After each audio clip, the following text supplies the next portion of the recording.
Ramadan tiba, Ramadan tiba, Ramadan tiba.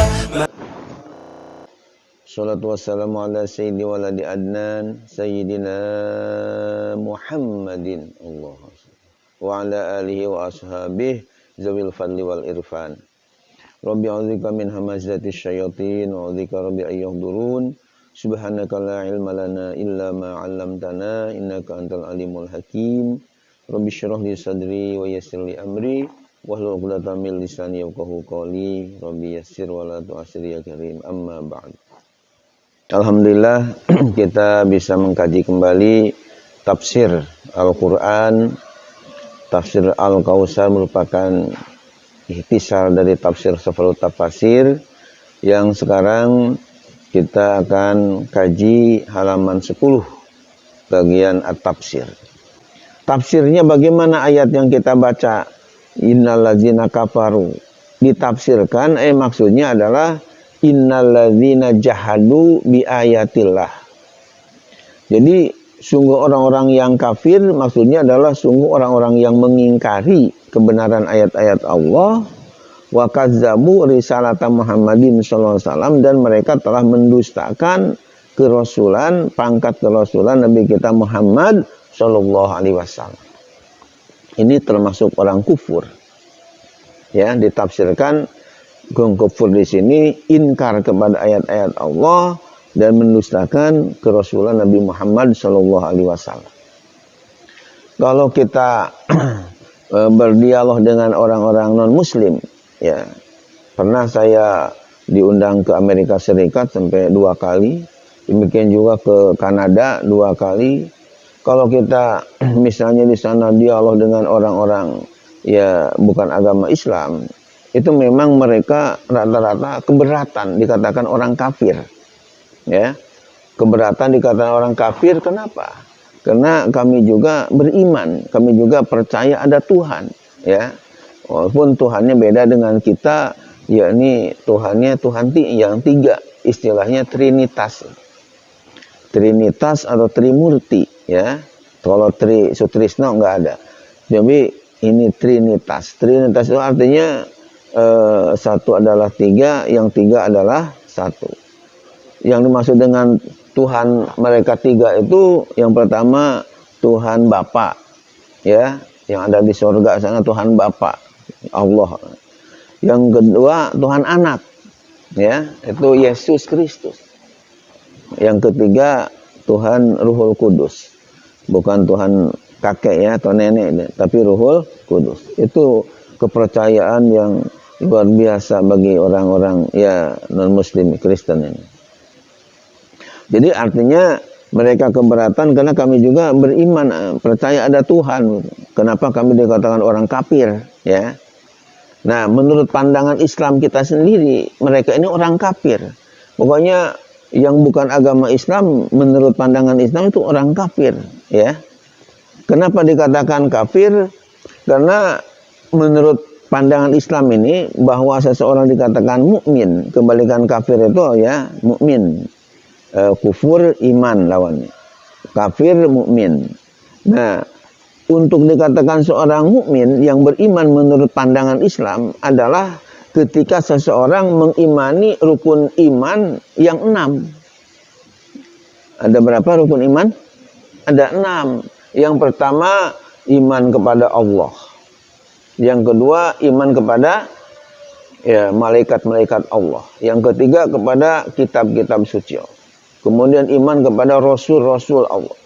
Yang keempat, yang kelima iman kepada hari akhirat, hari kiamat, percaya. Kemudian yang keenam kepada qada qadar baik dan buruknya dari Allah Subhanahu wa taala. Nah, saya melihat bagi orang yang non-muslim ini yang tidak beragama Islam termasuk Kristen, Katolik, itu minimal ada 2 hal yang mereka tidak percayai. Mereka yang tidak imani dari rukun iman yang 6 itu. Apa yang 2 hal itu? Ya, yang pertama mereka jahadu bi ayatillah, mereka tidak percaya kepada isi kandungan Al-Quran. Mereka katakan Quran itu hanya ya dongeng-dongeng palsu aja. Bukan dari Allah Subhanahu wa taala, hanya ciptaan rekayasa Muhammad aja. Ya, atau orang-orang yang dekat dengan Nabi Muhammad lah. Jadi bukan dari wahyu dari Allah. Maka mereka tidak percaya kepada Al-Quran. Yang kedua, mereka juga tidak percaya Nabi Muhammad sebagai utusan Allah, sebagai Rasul, bahkan sebagai Nabi tidak percaya. Itu Nabi palsu aja, ya, yang dibuat-buat orang. Ini jangankan dua tidak percayanya dari rukun iman yang 6. Satu saja dari yang 6 tidak percaya, misalnya katakanlah tidak percaya adanya Allah, tidak percaya Nabi Muhammad sebagai utusan Allah, tidak percaya Al-Quran sebagai kitab suci dari Allah, itu sudah gugur dari imannya dan dia jadi kafir. Ya, jadi menurut pandangan kita, ya mereka ini kufur. Kenapa kufur? Kufur sendiri artinya kan tidak percaya. Tidak percaya kepada ayat-ayat Allah, Al-Quran. Tidak percaya Nabi Muhammad sebagai Rasul Allah, utusan Allah.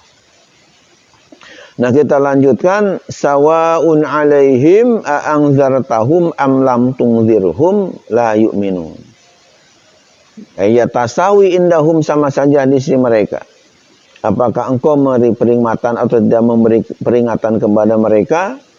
Ya, sama saja. Apakah engkau Nabi Muhammad memberi peringatan kepada mereka min azabillah, dari azab Allah, ya, dari siksa Allah, wa huwabtahum minhu, dan engkau memberi rasa takut kepada mereka dari azab Allah, am lam tuhadzirhum, atau kamu tidak memberi peringatan, la yu'minun, mereka tidak akan beriman. Ay la yusaddiquna bima ji'tahum bihi, mereka tidak akan membenarkan kepada apa yang engkau datangkan kepada mereka bihi, dengannya. Maka kita melihat di sini banyak orang yang kufur kepada Allah dan diberi peringatan oleh Rasulullah SAW justru tidak beriman, bahkan marah-marah kepada Rasulullah. Saya membaca sebuah kitab namanya Al-Marjan fi Ummil Quran. Ketika sebelum turun ayat tambat yada Abi Lahab wa tab itu, ya, dan setelah turun ayat wa anzir ashiratakal aqrabin, beri peringatan olehmu ya Muhammad keluargamu yang dekat-dekat, maka dalam riwayat itu dikatakan Rasulullah mengumpulkan saudara-saudaranya, paman-pamannya di Bukit Sofa di Mekah. Nah, setelah paman-pamannya, saudara-saudaranya pada kumpul, termasuk Abu Lahab, ya, kumpul di Bukit Sofa untuk berdakwah, Rasulullah memberikan peringatan kepada mereka. Kata Rasulullah SAW di awal pertemuan itu, Rasulullah bertanya, wahai saudara-saudaraku, kerabatku, apakah kalian percaya jika aku berkata di kaki gunung ini, di kaki Bukit Sofa ini ada seekor kuda? Ya, mereka menjawab dengan serempak, ya kami akan percaya, karena kami belum melihat, belum tahu kamu ini semenjak kecil berbuat bohong atau ucapan bohong. Kalau kamu berkata di kaki gunung ada seekor kuda, ya kami percaya aja, karena kamu belum pernah bohong, begitu, pasti ucapanmu benar. Baik, kalau begitu kata Rasulullah SAW, sekarang saya akan memberikan penjelasan kepada kalian semua bahwa kalian harus bertauhid kepada Allah, harus beribadah kepada Allah. Sebab kalau kalian musyrik, yang disembah-sembah bukan Allah tapi berhala-berhala kayak Lata, kayak Uzza, kayak Hubal, kayak Manat, berarti kalian ini nanti akan mendapatkan azab dari Allah. Kalau kalian tidak beriman, tidak percaya kepada yang aku bawa, ajaran agama Islam. Itu dalam riwayat ketika mendengar ajakan dakwah Rasulullah SAW tadi kepada kerabatnya, rupanya ada yang namanya Abu Lahab ini. Asal namanya Abdul Uzza, cuma gara-gara turun surat Al-Lahab jadi terkenal dengan Abu Lahab. Pamannya sendiri yang sehari-hari suka ketemu dengan Rasulullah dan semasa kecil mereka percaya Nabi Muhammad Al-Amin yang sangat dipercaya. Itu ketika mendengar ajakan dakwah tadi, bukannya dia insaf dan sadar, malah maju ke depan sambil marah-marah. Kata-katanya itu yang saya hafal, teksnya adalah kata si Abu Lahab ini di hadapan Rasulullah SAW berkata, "Tabban laka ya Muhammad, alihada jama'atana." Kalau bahasa kitanya, berdebah kamu wahai Muhammad. Celaka kamu wahai Muhammad, apakah untuk ini kamu kumpulkan kami di tempat ini? Maksudnya apakah untuk supaya kami percaya kepada Allah, bertauhid kepada Allah, percaya adanya neraka, adanya surga dan sebagainya? Ya, berdebah kamu Muhammad, ya, celaka kamu wahai Muhammad.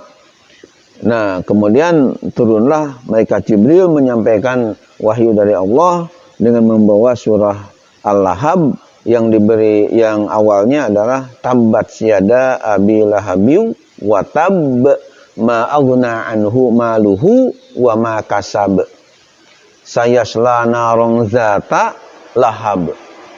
Artinya tabbat yada abi lahabiu wa tab, sungguh binasalah dua tangan, maksudnya ya jiwa raga Abu Lahab, wa tabba dan celaka.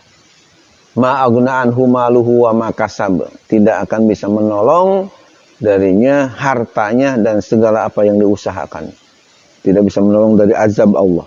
Ya, saya selana rong zata lahab, dia akan memasuki neraka api neraka zata lahab yang berkobar-kobar.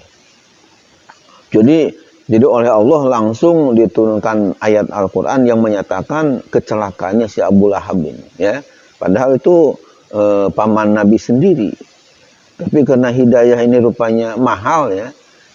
Kalau menurut logika kan paman-paman Nabi itu karena sehari-hari juga berbarengan dengan Nabi, tahu dari sejak kecil tentang kejujuran Nabi. Tentunya menurut logika paman-paman ini harus pada beriman semua, karena kan tahu persis akhlak beliau dari kecil. Tapi justru mengingkari, bahkan memusuhi. Nah, sementara kita ini orang Depok, ya, orang daerah Depok yang jauh dari Madinah, jauh dari Mekah, sumber Islam lah di sana. Bahkan kita ini ketika lahir Nabi Muhammadnya juga sudah wafat, ya, udah lebih 1000 tahun yang lalu wafat. Tapi alhamdulillahnya kita ini justru beriman. Apa yang beliau sabdakan, beliau ajarkan, kita imani. Padahal kan katakanlah bukan ada hubungan kerabat dengan Nabi kita, dan jauh sekali, ya, tempatnya.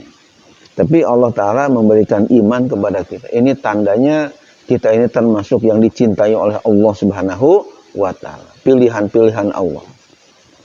Karena saya membaca hadis, ya, di kitab Muhtasar Sofal Tafasir juga ada. Hadisnya itu berbunyi, innallaha yu'tid dunya liman yuhib wa man la yuhib.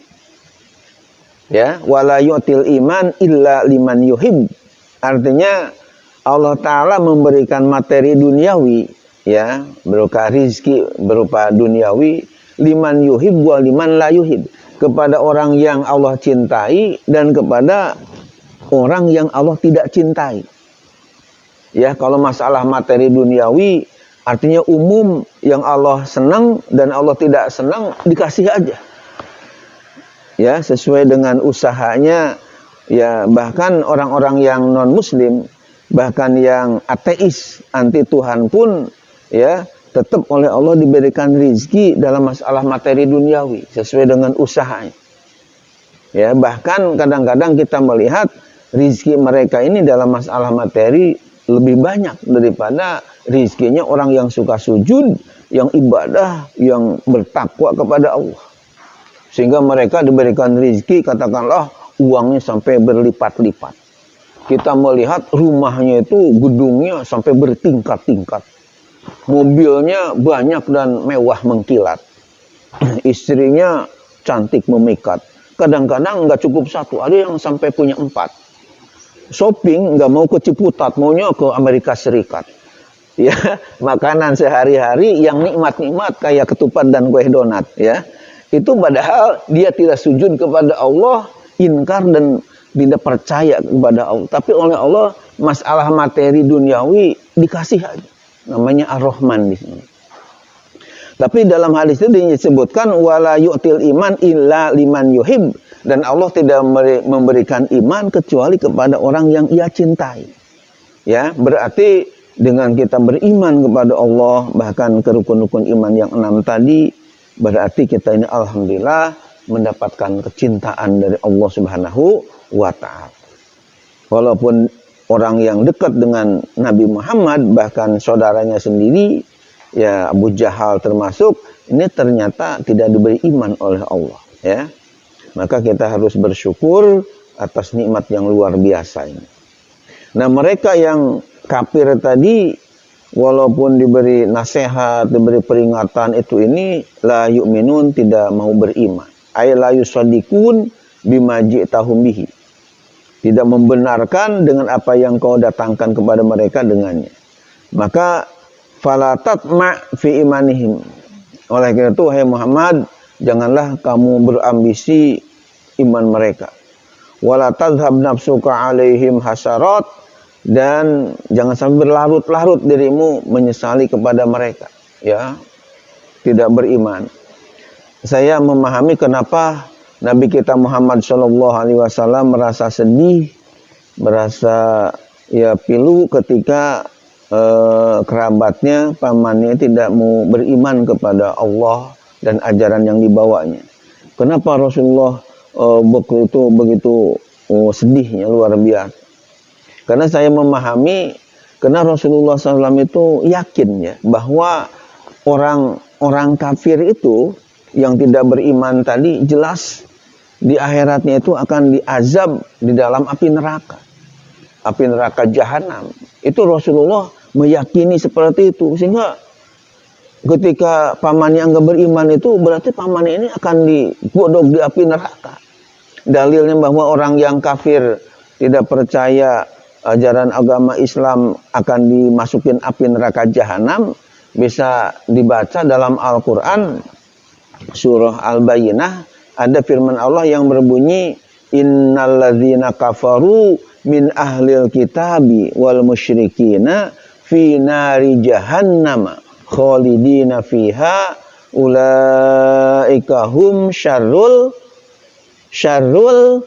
bariyah. Ini membantu ngucapin ujungnya aja kadang-kadang ada yang ragu-ragu, ya.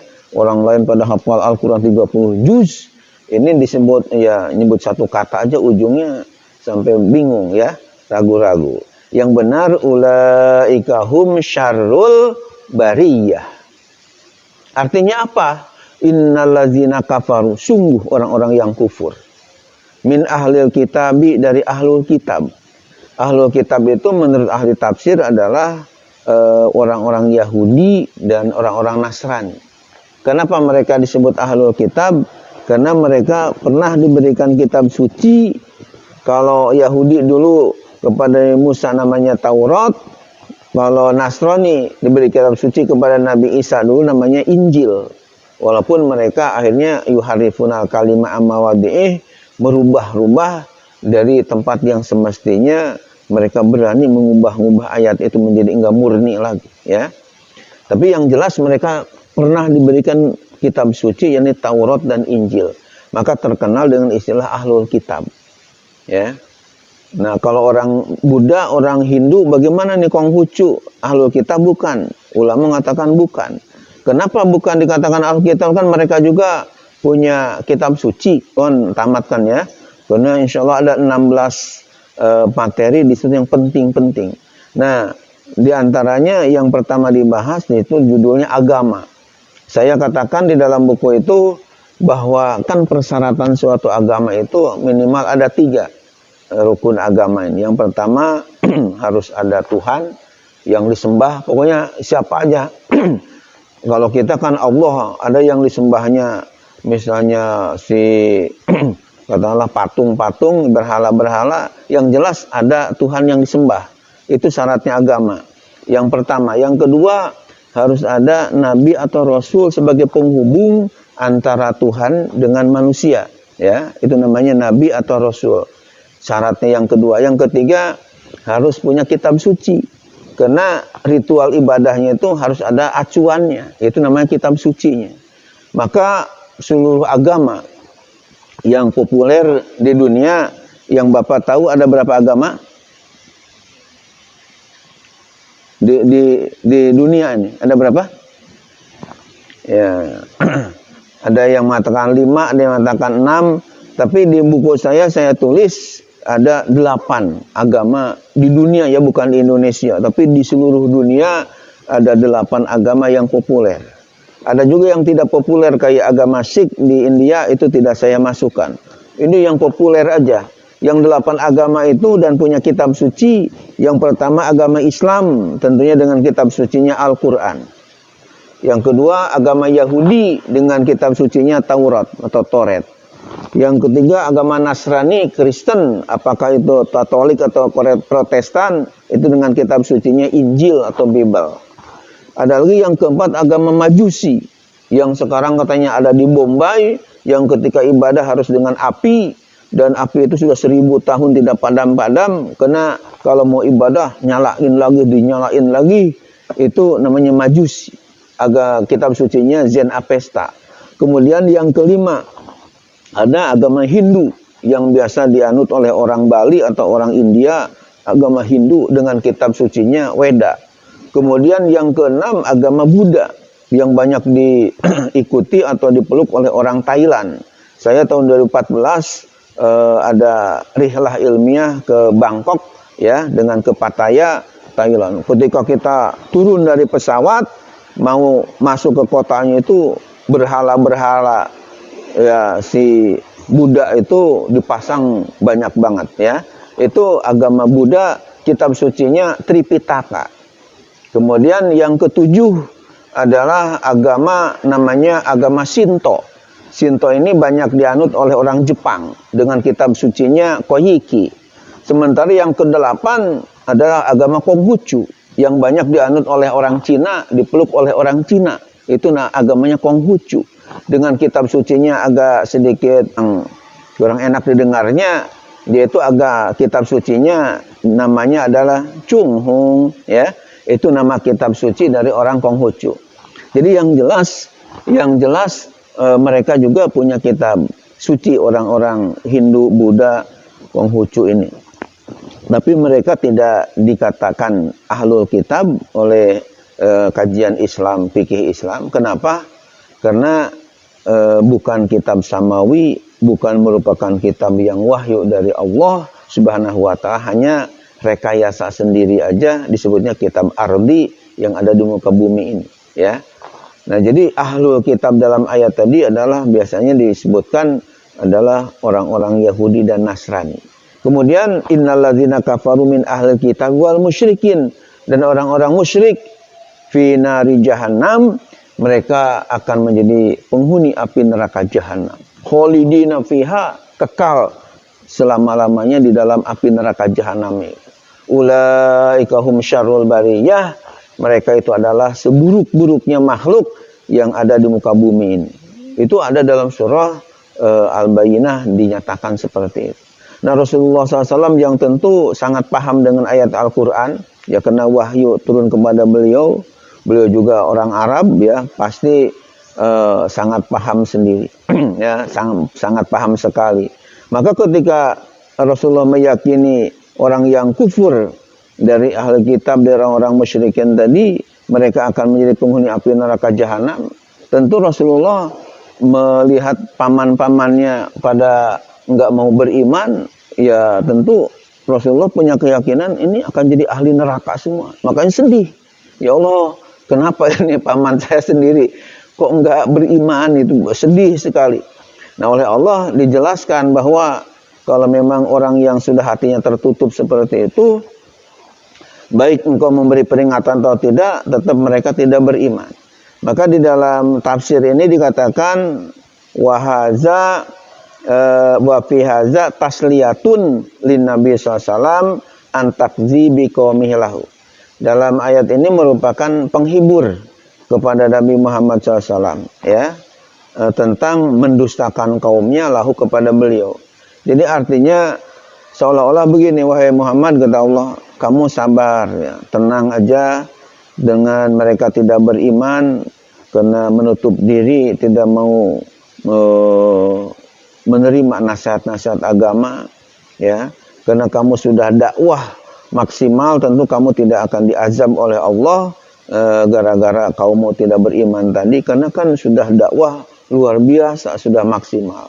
Maka kamu tenang aja, nggak usah terlalu sedih, berlarut-larut dan sepertinya seperti itu. Itu merupakan penghibur dari Allah Subhanahu wa taala kepada hati Nabi Muhammad yang tentunya gelisah karena kok manusia ini susah susah untuk beriman kepada ajaran yang dibawa oleh Nabi kita Muhammad Shallallahu Alaihi Wasallam. Jadi kita ini termasuk yang bersyukur, ya, karena telah beriman kepada Allah yang dibawa oleh ajarannya yang diajarkan oleh Nabi kita Muhammad Shallallahu Alaihi Wasallam. Karena ayat berikutnya itu Allah nyatakan dalam surah Al-Bayyinah tadi, innalladzina amanu wa amilus solihati, ya, lahum jannatun tajri min tahtiha al-anhar, ya, di situ dikatakan bahwa orang yang beriman, innalladzina amanu wa amilus solihati ulaika hum khairul bariyah, sungguh orang-orang yang beriman dan beramal soleh, ya, mereka itu adalah khairul bariyah, sebaik-baiknya makhluk Allah Subhanahu wa taala yang ada di muka bumi ini. Bahkan lanjutannya di jazauhum, ya, jannatu adnin tajri min tahtiha al-anharu khalidina fiha abada. Mereka akan mendapatkan surga dan yang terus, ya, mengalir di bawahnya sungai-sungai, dan mereka kekal selama-lamanya di dalam surganya Allah. Ini menunjukkan bahwa kalau beriman dan beramal soleh justru akan mendapatkan pahala dan balasan surga dari Allah yang luar biasa kenikmatannya.